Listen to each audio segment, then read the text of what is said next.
سلام، فرشاد هستم از کانال فرام کد تو CNC. امروز اومدم با هم ببینیم که چطور میتونیم یک پیچ و مدل سازی کنیم. خب از دستور کن میام اینجا استفاده میکنم. دایره پایین رو 10 میزنم، ارتفاع رو 3 میگیرم و دایره بالام میام 4 میگیرم. حالا یک سیلند میگیرم میسازم، از دایره 4 استفاده میکنم، ارتفاع رو همجوری دستی میدم که زیاد تایم نگیره. خب میام از دستور هلیکس اینجا استفاده میکنم.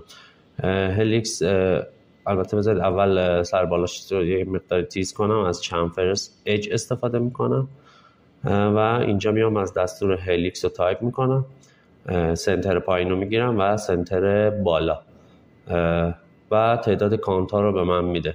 من از قبل روی 20 گذاشتم، کروم رو انتخاب میکنم، دستور پایپ رو اجرا میکنم، یک عدد بهش میدم، حالا 0.08 رو من استفاده میکنم و اینجا میام بولیان میکنم و تمام.